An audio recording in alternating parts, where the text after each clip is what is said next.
Hello and welcome to Best WP7 Games. Today we're taking a look at Rune Legend by the company Dreadlocks. This is not an Xbox Live title, but it's priced quite close to one, £1.99. I'll just start a new game, as I've actually completed the story mode already. It is quite a short game, as you'll see in my written review. I'd say you might get an hour out of the story mode, maybe another hour out of the extras at most. So if you're £2, you're getting about 2 hours of entertainment. Whether you think that's worth it is up to you. However, what I'm going to show you now is what the game is like. As you can see, you're given these tiles at the bottom of the screen, and you're meant to lock them into place. Just so you can rotate them in any direction, you can drop them anywhere that they'll fit within that space. Aim is quite simply to fill the space using your available blocks. Now they'll fit, generally in the smaller levels there's only ever one viable configuration. I think some of the later levels there is a little bit of variety, but generally there's a very limited set of solutions that you can go to. So it's all about planning ahead and working out where you're going to put your blocks.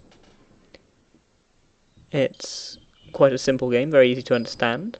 The levels do get bigger, much bigger towards the end. It does become quite challenging.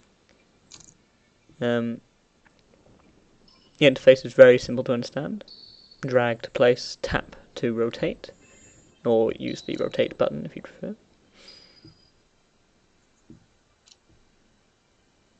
And yeah, that's pretty much it.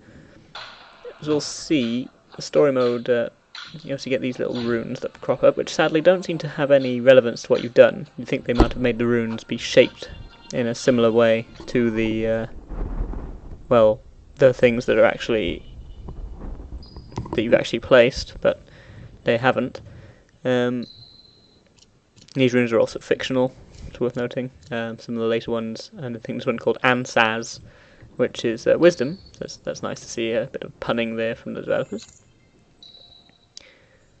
But you also get every 3 levels you get a story-like interlude, which we'll see in a moment, once I've completed this level.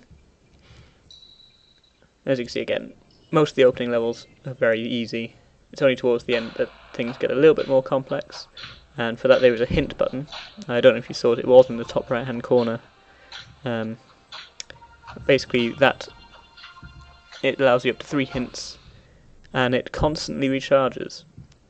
But that is to say that it will also carry over between levels, so if you've used 3 in one level and you then complete it quickly, in the next level you may still have no hints and have to wait for them to come back. So it's at least encourages you to come up with your own answers rather than just allowing you to cheat your way through.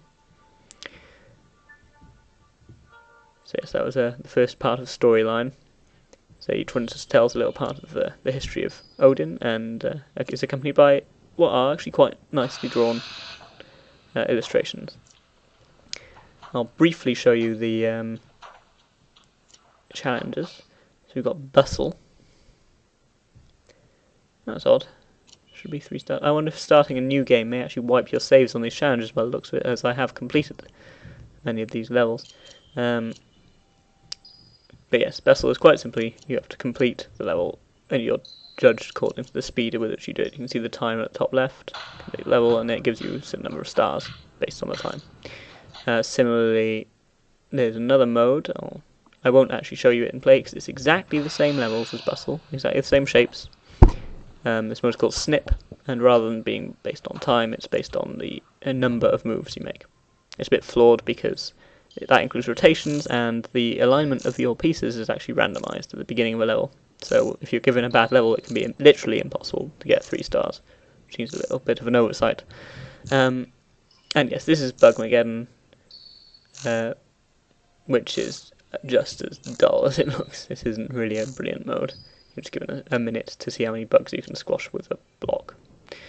And that's about it. Aside from that, there's one simple randomized level mode that you can play, and a multiplayer variant of it, which is just the same, but one of you plays, then the other one plays. And that's Rune Legend. It's available on the marketplace now.